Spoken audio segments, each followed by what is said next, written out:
Hi everyone, welcome back to your own academy, that is Achievers Academy. I'm your friend, your guider Nisha Sharma.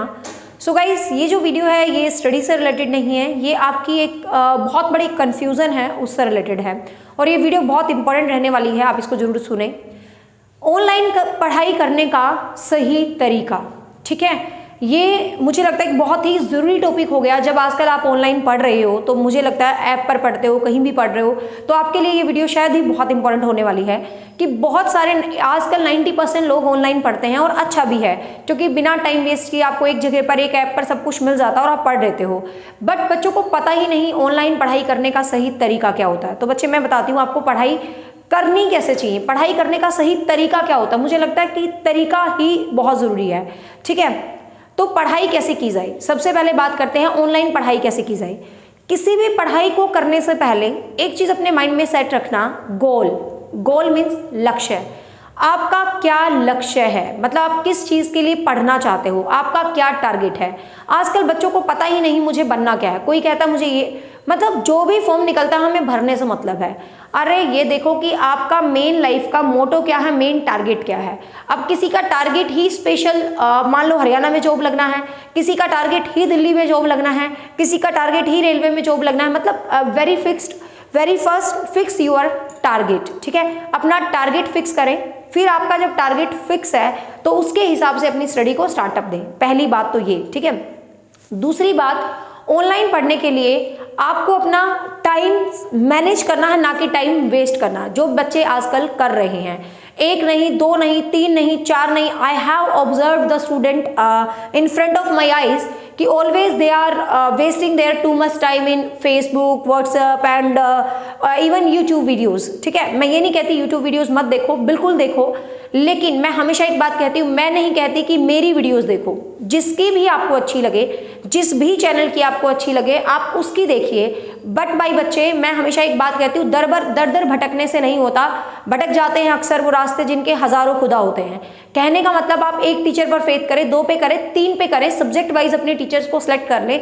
आपको 1 दिन लगेगा, 2 दिन लगेगा, YouTube पर आप घूम घाम के खूब देखो कि कौन सा टीचर आपको मिनिमम टाइम में मैक्सिमम कंटेंट दे पा रहा है. आप उसकी वीडियोस को सिलेक्ट कर लो. मैं नहीं कहती मेरी सिलेक्ट करो, किसी की जिसकी आपको अच्छी लगे आप उसके चैनल को सिलेक्ट कर लो. अपने माइंड में सेट कर लो कि मुझे इन 3-4 चैनल्स के साथ रहना है, ना कि मुझे टाइम वेस्ट करना है एक टॉपिक को यहाँ भी देखूँ, वहाँ भी देखूँ, वहाँ भी देखूँ, वहाँ भी देखूँ. अरे वाई, आपने जब 2 दिन की मेहनत करके सिलेक्ट कर लिया कि ये मेरा मेंटर है, ये मेरा गाइडर है और मुझे इसी से सीखना है, ठीक है, तो एक अपना माइंड सेट रखो अपने मेंटर के साथ. 1, 2, 3 जो आपको बेस्ट लगे उनको सिलेक्ट करो.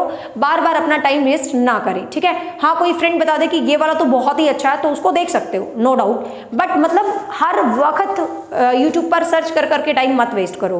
पहला ये, ठीक है. दूसरी बात, अब ऑनलाइन पढ़ना कैसे है. आपने एक टॉपिक है, सपोज मेरे से पढ़ लिया, चलो एक टीचर से और पढ़ लिया, फिर 2 से पढ़ लिया, भाई बहुत है, फिर तीसरे, चौथे, 5वें, 6ठे वही टॉपिक बार बार मत देखो, मत अपना टाइम वेस्ट करो. इससे अच्छा आप कोई बेहतरीन किताब लो. आप कोई भी किताब ले सकते हो, कोई दिक्कत नहीं है. किसी भी पब्लिकेशंस की, आपको पता सभी किताबें अच्छी होती है जिसमें ज़्यादा कंटेंट आपको मिले. हमेशा किताब प्रिय मित्र होती हैं, सबको पता, किताबों से अच्छा कुछ नहीं होता. आजकल बच्चे पीडीएफ के चक्कर में पढ़ के आधा टाइम तो ऐसे ही वेस्ट कर देते हैं. इससे अच्छा 1, 2, 3 अच्छी किताबें खरीदो और हर सब्जेक्ट की अलग अलग किताब होनी चाहिए. किसी भी कंपटीशन के लिए एक बुक कभी आपको कामयाब नहीं कर सकती. कि कहने का मतलब, आपने यदि सीटेट पढ़ना है, स्टेट पढ़ना है, तो उसकी एक किताब लेंगे. एक किताब में कभी भी पूरा कंटेंट नहीं होता. हमेशा उसमें जो सब्जेक्ट होते हैं उनकी अलग अलग किताबें आप लेंगे, ठीक है, अलग अलग किताबें आप पढ़ेंगे. लेकिन आपने एक अच्छी कोचिंग ज्वाइन कर ली, अच्छा कोर्स ज्वाइन कर लिया, तो आपको दुनिया भर की किताबों की भी आवश्यकता नहीं है, ठीक है. क्यों? क्योंकि कोचिंग भी आपको वो ज्वाइन करनी है. मैं नहीं कहती मेरी करो, किसी की भी, जिसके ऊपर आपको फेथ है कि वो कंटेंट को बिल्कुल बेस्ट आपको देगा. कहने का मतलब आपका पूरा फोकस कंटेंट पे होना चाहिए. आपने एक अच्छा मेंटर चूज किया जो आपको एक बिल्कुल concept clear, crystal clear concept कम टाइम में ज्यादा कॉन्सेप्ट आपको दे पा रहा है, तो select your mentor and go with the paid and achievers and whatever you feel. किसी भी ऑनलाइन क्लास के साथ आप जा सकते हैं, ठीक है, और उसको आप पढ़ रहे हो. लेकिन आप बहुत अच्छी ऑनलाइन क्लासेस पढ़ रहे हो तो आपको फिर किताबों की बहुत ज़्यादा जरूरत नहीं रह जाती. फिर आपको कॉन्सेप्ट के लिए किताबें लेने की जरूरत नहीं होती, क्योंकि वो टीचर जिसको आपने चुना है, ऐसे टीचर को चुनना है जो आपको फुल कॉन्सेप्ट दे रहा है, ठीक है. ताकि आप कॉन्सेप्ट के लिए उस पर डिपेंड है। कॉन्सेप्ट आपने उससे कर लिया, आपने नोट्स बना लिए, उसके बाद सिर्फ और सिर्फ आपने प्रैक्टिस सेट्स को लेना है। प्रैक्टिस सेट जरूर लेना है, क्योंकि प्रैक्टिस सेट जितना ज्यादा आप निकालोगे उतना आपकी सक्सेस आपके करीब होगी। अब आते हैं कि पढ़ें कैसे। अब सारे दिन मोबाइल में मत लगो भाई, आंखें हैं इतनी सुंदर भगवान ने बना के दी हैं, सारे दिन मोबाइल में पढ़ते रहेंगे तो कहीं ना कहीं आंखें भी खराब हो जाएंगी। आपके सब्जेक्ट है, मान लो आपने कोर्सेज ले लिए, मैं अपने ही कोर्स का एग्जांपल देती हूँ। आपने कोर्स ले लिया, मान लो मेरा HSSC वाला कोर्स ले लिया, मैं एक जनरल सा एग्जांपल दे रही हूँ, I am not saying about my course now, I am just giving you example. तो अब उसके अंदर बहुत सारे सब्जेक्ट है, उसके अंदर आपको हिंदी भी मिल रहा है, इंग्लिश भी मिल रहा है, मैथ्स भी मिल रहा है, रीजनिंग भी मिल रहा है, कंप्यूटर भी मिल रहा है, GS में आपको हिस्ट्री, ज्योग्राफी, पॉलिटिकल, इकोनॉमिक्स भी मिल रहा है, साइंस भी मिल रहा है। कहने का मतलब आपको बहुत सारे सब्जेक्ट मिल रहे हैं। तो आपने करना क्या है, एक स्ट्रेटेजी बनाना है कि 7 दिन ले लो भाई, एक टारगेट बनाना है कि इस वीक है ना, बाकी मैंने नहीं फोल्डर खोल के देखने, ठीक है, बाकी फोल्डर मैंने नहीं खोलने हैं। मैं अपने ही ऐप का एग्जांपल लेके अपनी ही ऐप की बात कर लेती हूँ कि आपको सारे सब्जेक्ट्स के फोल्डर दिख रहे हैं, तो बच्चा क्या कंफ्यूज जाएगा, एक बार उसको खोलेगा, एक बार उसको, और आधा टाइम तो तुम यूं ही वेस्ट कर देते हो। ऐसे नहीं करना, आपने एक स्ट्रेटेजी बना लेनी है कि एक वीक तक, मतलब एक सप्ताह तक मैंने टारगेट बना लिया हिंदी और इंग्लिश, ठीक है, मतलब मैं जनरल एग्जांपल दे रही हूँ, कोई भी सब्जेक्ट बना लो। एक वीक तक आपने दूसरे सब्जेक्ट्स को नहीं पढ़ना है, एक वीक तक आपने हिंदी और इंग्लिश को ही पढ़ना है, ठीक है। एक वीक तक आपने हिंदी की वीडियोस को लगातार आप देख रहे हो, ठीक है, आपने 1 घंटा ये देख ली, 3 सब्जेक्ट ले लो यार, 3 तो ले ही लो, क्योंकि 3 सब्जेक्ट जरूरी है, 3 सब्जेक्ट ले लो, क्योंकि बहुत सारे सब्जेक्ट होते हैं। आपने हिंदी ले लिया, इंग्लिश ले लिया और रीजनिंग ले लिया, चलो पहले, ठीक है। तो एक वीक तक आपने क्या करना है, दिन में 3 ही लेक्चर देखने हैं। ये 3-4 भी देख सकते हो, लेकिन मैं जो सही तरीका है पढ़ने का वो बता रही हूँ। यदि एग्जाम पास नहीं है तो, एग्जाम पास है तो ये स्ट्रेटेजी बदल जाती है, ठीक है, फिर तो हमें जल्दी से जल्दी सिलेबस पूरा ही कर डालना है। मैंने 3 सब्जेक्ट, 3 लेक्चर्स, क्योंकि 1-1 घंटे का लेक्चर है मेरा हर लेक्चर, आपने 3 लेक्चर को अच्छे तरीके से देख लिया। देखने के बाद मैं तो PDF अवेलेबल करवा रही हूँ, आपको कोई दिक्कत नहीं है, लेकिन जब आपका पेपर पास है तो आप PDF के चक्कर में पढ़ो, लेकिन जब आपका पेपर पास नहीं है बच्चे, सच बता रही हूँ, मेक यूर ओन नोट्स। यदि आप इस क्लास को सुन रहे हो और साथ साथ कॉपी लेके बैठे हो, नोट्स बनाने का मतलब ये नहीं लाइन टू लाइन लिख रहे हो, आप इनका हाईलाइटेड फॉर्म में चीजें अपने हाथों से नोट कर रहे हो। तो यदि आप अपने हाथों से नोट कर रहे हो तो यकीन मानियो, जब आप उस कॉपी को उठाओगे ना, आपको हर एक चीज बेहतरीन याद होगी। आपने यहाँ सुन लिया और मैंने PDF दे दी और उसकी शक्ल देख ली, उसमें वो फायदा बिल्कुल भी नहीं मिलेगा जो खुद के हाथ से। कभी मेरे को फुर्सत मिली ना, मैं आपको मेरी अलमारी विजिट करवाऊंगी, मतलब मेरी I am not praising my self, मैं अपनी तारीफ नहीं कर रही, बट जब मैंने KVS सिलेक्शन लिया था तो मैं कैसे पढ़ी थी, मतलब मैं बहुत नहीं पढ़ती थी बट अच्छे ढंग से पढ़ती थी, सिलेक्टेड पढ़ती थी, किताबें पसंद है मुझे, किताबों से पढ़ती थी, और साथ में मैंने कम से कम भी 10 कॉपियां भर रखी होंगी रीजनिंग की, रीजनिंग, क्योंकि आपको पता 40 नंबर की रीजनिंग आती थी, तो मुझे रीजनिंग टचवुड बहुत अच्छे तरीके से आती है, क्योंकि मैंने बहुत अच्छे से रीजनिंग सीखी थी। मेरे जो मेंटर थे मेरी एकेडमी में ही एक मतलब टीचर थे, जैसे मैं पढ़ाती थी वो सर भी रीजनिंग पढ़ाते थे, तो मैं साइड बाय साइड कभी भी, मेरा 11 से 12 लेक्चर है, 12 से 1 मेरा टाइम फ्री है और 1 से 2 मेरा फिर लेक्चर होता था, तो मैं उस 12 से 1 वाले लेक्चर में देखती थी वो सर कहीं दिखेंगे मुझे, और मैं घर से क्वेश्चन करके ला जाती थी और फटाफट उन सर के पीछे लग जाती, सर बता दो ये क्वेश्चन नहीं आया। और मेरे तो मेंटर खैर मेरे घर में ही है, मेरे दीदी जिया जी, वो टैक्सेशन इंस्पेक्टर हैं, एक्साइज कस्टम, तो टचवुड मुझे पढ़ाने के लिए गाइडेंस की कमी नहीं रही कभी भी, क्योंकि आपके पास हमेशा एक अच्छी गाइडेंस होनी चाहिए। पहली बार आप एक अच्छी कोचिंग ले सकते हो, अच्छे गुरु से पढ़ सकते हो, उसके बाद सिर्फ आपका काम रह जाता है अपने नोट्स बनाना, प्रैक्टिस करना, सिर्फ ये, ठीक है। तो कहने का मतलब उन चीजों को फटाफट आप खुद करो। अब रीजनिंग का आपने चैप्टर पढ़ लिया, आपको क्या चाहिए, आप क्या टाइम वेस्ट करते हो, अरे मैडम ने तो PDF डाली नहीं, सपोज मैंने PDF नहीं डाली, अरे दुनिया भर की किताबें हैं मार्केट में अवेलेबल, कोई भी बुक उठा लो, आपके घर में कोई भी किताब उठा लो, आप 6ठी की व्याकरण उठा लो, 8वीं की उठा लो, 9वीं की उठा लो, कोई भी इंग्लिश ग्रामर उठा लो, उसके पीछे जाओ, उसका प्रैक्टिस सेट कर डालो। बस आपने जो जो टॉपिक्स पढ़े हैं उनका प्रैक्टिस सेट आप जरूर करें, मतलब उनके प्रैक्टिस क्वेश्चन जरूर करें। तो आपने उनके प्रैक्टिस क्वेश्चंस लगा लिए, तो इस तरीके से 7 दिन तक आपने 3 सब्जेक्ट पढ़े। 7 दिन बाद बच्चे यकीन मानिए, आप देखना आपके आधे टॉपिक हिंदी के पूरे हो गए, आधे इंग्लिश के और आधे रीजनिंग के। लेकिन 3 घंटे ये क्लास देख के मोबाइल को बंद करके साइड में रख देना है, ठीक है। यदि आपने एक पेड कोर्स में पैसा इन्वेस्ट कर रखा है तो मैं अपना बोलती हूँ, मुझे दूसरे का नहीं पता किसी का भी, आपने यदि मेरे पेड कोर्स में पैसा इन्वेस्ट कर दिया तो मैं ये कहती हूँ आपको मेरी YouTube वीडियोस भी देखने की जरूरत नहीं है। क्यों, यहाँ भी आप टाइम वेस्ट करोगे, जब मैंने यहाँ आपको सब कुछ दे रखा है तो आप यहाँ क्यों आ रहे हो टाइम वेस्ट करने, ठीक है। चाहे वो मेरी ही बात क्यों ना हो, चाहे मेरी ही वीडियोस क्यों ना हो। कहने का मतलब ये आपने देख लिया, आपका काम YouTube पे इधर इधर इधर इधर भटकने की बजाय जितना आपने पढ़ा है उससे रिलेटेड कॉन्सेप्ट को किताबों में से पढ़ने की जरूरत नहीं है, क्योंकि हम जब पढ़ा रहे हैं तो 5-6 किताबों का निचोड़ आपको दे रहे हैं, ठीक है। कोई भी टीचर पढ़ा रहा है, मैं नहीं कहती मैं, कोई भी टीचर यदि आपको पढ़ाता है तो सीधी सी बात है वो अपना जी जान लगा के आपको पूरा निचोड़ निकाल के देगा, ठीक है। तो आपका काम है सिर्फ प्रैक्टिस करना, ठीक है। 7 दिन बाद देखना आपके सब्जेक्ट रेडी हो जाएंगे। अगले 7 दिन फिर लग जाना इसी स्ट्रेटजी पे, अगले 3 सब्जेक्ट सेलेक्ट कर लेना। या फिर दूसरा तरीका बताती हूँ, ये तरीका भी आप ऑप्ट कर सकते हो, या आप तरीका ऑनलाइन पढ़ने का क्या ऑप्ट कर सकते हो। आपने एक सब्जेक्ट को उठाया, वो कोई भी एक सब्जेक्ट हो सकता है, मैं ऐसे करती हूँ क्योंकि अपना अपना इंटरेस्ट होता है।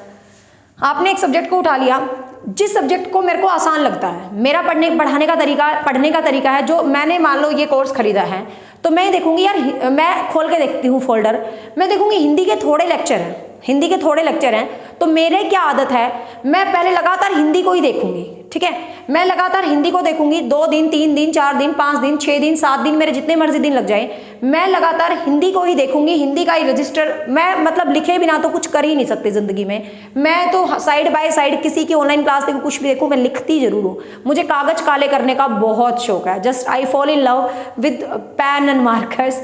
तो मुझे कॉपियाँ काला करना बहुत पसंद है आज भी, ठीक है। आज भी मैं आपको पढ़ाने से पहले लिखती हूँ, ठीक है। तो कहने का मतलब ये तरीका भी आप ऑप्ट कर सकते हो, ये तरीका भी मुझे पसंद है। तो आपने 7 दिन लगातार हिंदी कर लिया, आपके माइंड में एक सेटिस्फेक्शन देखना, अरे यार मेरा हिंदी वाला फोल्डर खत्म, वाओ। फिर आपको बार बार हिंदी वाले फोल्डर को खोलने की जरूरत नहीं है। आपने इस कॉपी, जो अपने खुद की कॉपी बनी है, उस पर आपके हाईलाइट्स हैं, आपने उनको रिवाइज करना है, और साथ में एक प्रैक्टिस सेट उठाया और उसको रीड आउट कर लेना, छुट्टी, ठीक है। उसको रीड आउट कर लेना, छुट्टी। सीधी सी बात है, मतलब 100 बात की एक बात है कि आपको ऐसे तरीके से चीज़ों को डील करना है। Got it? तो ऐसे करोगे आप, ऐसे ही हर सब्जेक्ट के साथ कर सकते हो। मैथ थोड़ी ज़्यादा प्रैक्टिस मांगता है, मैथ की प्रैक्टिस मांग लो। कहने का मतलब जीएस में मैंने बहुत डीपली यहाँ चीज़ें करवा रखी है। क्यों? कुछ बच्चे कहते हैं मैम HSSC में तो इतना डीप आता ही नहीं, आपने बहुत डीप हिस्ट्री ज्योग्राफी वहाँ पर डाल दी। तो मेरा माइंड ये कहता है कि ज़रूरी नहीं है जिस बच्चे ने HSSC का कोर्स खरीदा है वो HSSC ही पढ़ेगा। अरे आगे वो DSSP भी तो दे सकता है, आगे वो स्क्रीनिंग भी तो देगा, आगे वो KVS भी तो देगा। आप दुनिया भर के एग्जाम्स आपके सामने होते हैं, और मैं बताऊँ बच्चे एग्जाम्स का लेवल बदल चुका है। टीचर को चाहिए 0 से 100% दे देना। अब बच्चे की मर्जी है वो कितना सीख रहा है, कितना एफर्ट्स कर रहा है, ठीक है। अब जो 100% का 100% एफर्ट लगाएगा उसको कोई अनसक्सेसफुल नहीं हो सकता, और जो कम एफर्ट लगाएगा वो अनसक्सेसफुल हो जाएगा, ठीक है। तो इस तरीके से आप पढ़ाई करें। दूसरी चीज़, don't compare yourself to others. अपने आप को दूसरों से कभी भी तुलना मत करें। कहते हैं ना सन और मून अपने टाइम पे शाइन करते हैं, ठीक है। मान लो आपकी फ्रेंड का एग्जाम हो गया और आपका अनफॉर्चुनेटली रह गया, ठीक है। अब पढ़ाई तो सबको बराबर करवाई जाती है ना, किसी का हो जाता है और किसी का रह जाता है। उसके पीछे यदि टीचर की क्लास खराब है तो किसी का भी पेपर पास ना हो, है ना। यदि 60% प्लस 70% स्टूडेंट्स का हो रहा है और 30% का रह गया, तो आप ये सोचो कि कमी कहाँ रही है। कुछ बच्चे क्या करते हैं, टीचर्स को दोष देने लग जाते हैं, कुछ बच्चे के पेपर को दोष देने लग जाते हैं। तो ये चीज़ें करने की बजाय, सच बता रही हूँ, सक्सेस का तरीका ये नहीं है कि आप टीचर या कॉपी किताब या पेपर वाले को दोष दो कि पेपर 10 मिनट पहले ले लिया, ये वो। इससे अच्छा आप ये देखो कि मेरा फॉल्ट कहाँ रहा है, पेपर में मेरे कम नंबर किस सेक्शन में रहे हैं, किस वजह से मेरा पेपर रहा है, मेरी स्पीड से रहा है, मैं पेपर अटेम्प्ट नहीं कर पाई, मेरा कॉन्सेप्ट क्लियर नहीं था। आप उस कमी को फाइंड आउट करो। जब आप उस कमी को फाइंड आउट कर लेते हो तो डेफिनेटली अगले एग्जाम में आप वो कमी करने वाले नहीं हो, और उसी कमी की वजह से आप अनसक्सेसफुल हुए। तो प्लीज़ अपनी कमियों को, मतलब अपनी कमियों को एक्सेप्ट करने में कभी बुरा नहीं होता। मैं हमेशा दिल खोल के कहती हूँ किसी कोई कमी लगती है तो बताओ, क्योंकि यदि आप कमी बताते हो तो वो इम्प्रूव ही तो होती है हमारी, और इम्प्रूवमेंट हमेशा सक्सेस की ओर ले जाती है। अपनी कमी सुनने में कोई गलती नहीं होती, मतलब अपनी कमी को आप सुधार करोगे, इम्प्रूव हो जाएगी, क्या दिक्कत है। यदि हम रह जाते हैं किसी एग्जाम में तो ऐसा थोड़ी ना अगला एग्जाम ही नहीं है हमारे लिए, हमारे लिए अगला एग्जाम भी तो है। तो हम अपनी कमियों को सुधारें और अगले एग्जाम में सक्सेस होंगे। फिर सबसे बड़ा गुरु मंत्र जो मैं हमेशा कहती हूँ, प्रैक्टिस सेट। बच्चे सबसे बड़ी चीज है प्रैक्टिस सेट, सबसे बड़ी चीज है प्रैक्टिस सेट। जो भी कंसर्न एग्जाम आप देने जा रहे हो, जो भी एग्जाम आपने रीट देना, आपने सीटेट देना, आपने एस्टेट देना, आपने कोई भी एग्जाम देना है, तो माय डियर स्टूडेंट्स, आप प्रैक्टिस सेट पे पक्का फोकस करेंगे, क्योंकि प्रैक्टिस सेट एक बहुत ही ज़रूरी चीज़ हो जाती है। यदि आप प्रैक्टिस सेट नहीं लेते हैं तो मैं सफलता की गारंटी बिल्कुल भी नहीं देती हूँ। आपने मेरा ऐप भी लिया है, आपने मेरी कोचिंग भी ज्वाइन की है, तो मैं हमेशा एक बात कहती हूँ, आपको कॉपी किताब मतलब पढ़ाने का कॉन्सेप्ट मैं पूरा दे रही हूँ, कोई दिक्कत नहीं है, बट आप प्रैक्टिस सेट ज़रूर लेंगे। क्यों? क्योंकि प्रैक्टिस सेट आप यदि एक प्रैक्टिस सेट भी पूरा लगा लेते हो तो आप सक्सेस हो पाते हो। अब प्रैक्टिस सेट कब करें, ये सबसे बड़ी प्रॉब्लम। कुछ बच्चे क्या करते हैं, 2 चैप्टर पढ़ते हैं और प्रैक्टिस सेट करने लग जाते हैं। ऐसा नहीं करना। ऐसा करोगे तो आप डीमोटिवेट हो जाओगे। आपने अभी अपनी पढ़ाई का 10% ही पढ़ा है, तो आप 100% जो पेपर में क्वेश्चन आए उनको कैसे सोल्व करोगे, खुद देखो। जब आपका लेवल, जो आपने क्लासेस ली हैं, यदि आप उनका 70% कवर कर लेते हो, जब आपका सिलेबस 70% कवर हो जाता है, उसके बाद बच्चे आप प्रैक्टिस, ठीक है, तो प्रैक्टिस सेट आप जरूर से जरूर लगाएंगे। दूसरी चीज, अपने आप पे कॉन्फिडेंस रखें कि मैं कर सकता हूं, मैं कर सकती हूं, क्योंकि जब तक आप कॉन्फिडेंट नहीं होंगे, जब तक आपकी सक्सेस आपके हाथ में नहीं होगी। तो बच्चे अपने आप को पॉजिटिव माइंड में रखना बहुत ही ज्यादा जरूरी होता है। आप जिस सोच के साथ पढ़ाई करते हो, यदि आप इस सोच के साथ पढ़ाई करते हो, जैसे कुछ बच्चे ये सोचते हैं, यार मेरी फ्रेंड ले रही है कोर्स, मैंने भी ले लिया, होगा तो होगा, नहीं होगा तो नहीं होगा, ऐसा सोच के क्यों लेते हो? आप पैसे लगा रहे हो, अपना टाइम वेस्ट कर रहे हो, ऐसा सोच के बिल्कुल भी मत अपना टाइम वेस्ट करें, ठीक है। जरूरी नहीं है कोर्स लेना, आप YouTube से भी पढ़ाई कर सकते हैं। अब YouTube से भी पढ़ाई करने का सही तरीका मैंने आपको बता दिया है। 3-4 अच्छे चैनल्स को आप सिलेक्ट कीजिए, अपने नोट्स बनाएं, अपने टारगेटेड एग्जाम्स से रिलेटेड साथ में प्रैक्टिस सेट करें और आप बहुत बेहतरीन तरीके से पढ़ सकते हैं, ठीक है। एक टाइम टेबल जरूर होना चाहिए, एक तरीका जरूर होना चाहिए। टाइम वेस्ट करने से बचें, टाइम को यूटिलाइज करना सीखें। सोचने से कहाँ मिलते हैं तमन्नाओं के शहर, चलने की जिद भी जरूरी है मंजिल पाने के लिए। मात्र सोचने से कुछ नहीं होता बच्चे, चलना भी बहुत जरूरी है, ठीक है ना। मेहनत इतनी खामोशी से करो कि सफलता शोर मचा दे। बस चीज़ों को करते जाओ, करते जाओ और करते जाओ, ठीक है। बाकी मैं मार्केट जाऊंगी और प्रैक्टिस सेट मैं बता दूंगी आप लोगों को। कोई प्रैक्टिस सेट मुझे बहुत बेहतरीन लगेगा जिसमें स्टैंडर्ड क्वेश्चंस हैं। देखो प्रैक्टिस सेट तो बहुत होते हैं, आपको पता है, लेकिन जिसमें क्वेश्चंस का लेवल स्टैंडर्ड का होगा, कुछ ऐसा, जैसे मैंने आपको पीछे बुक बताई थी साइकोलॉजी की, अग्रवाल एग्जाम कार्ड से रिलेटेड, जो रीट के लिए तैयारी कर रहे हैं बच्चे, तो वो रीट की साइकोलॉजी के लिए इस बुक के साथ जा सकते हैं। अग्रवाल एग्जाम कार्ड की बुक है ये मैंने अभी पढ़ी है, काफ़ी सही बुक है ये। तो रीट की साइकोलॉजी की ये वाली बुक है, आप इस बुक को ले सकते हो। इसके लिंक वगैरह मैं डिस्क्रिप्शन में डाल दूंगी, कमेंट में भी डाल दूंगी। बाकी प्रैक्टिस सेट में 1-2 दिन में फिर मेरा मार्केट जाना होगा। आप मानोगे मेरी अलमारी किताबों से भरी है, लेकिन आज भी मुझे हर एक नई किताब का इतना ही क्रेज है जितना कि तब था जब मैं खुद KVS और स्क्रीनिंग के लिए पढ़ती थी, ठीक है। तो कोई अच्छा प्रैक्टिस सेट होगा वो भी मैं आपको जरूर बताऊंगी। So bye bye, take care, hope so ये इन्फॉर्मेशन आपको हेल्प करे। Thank you so much.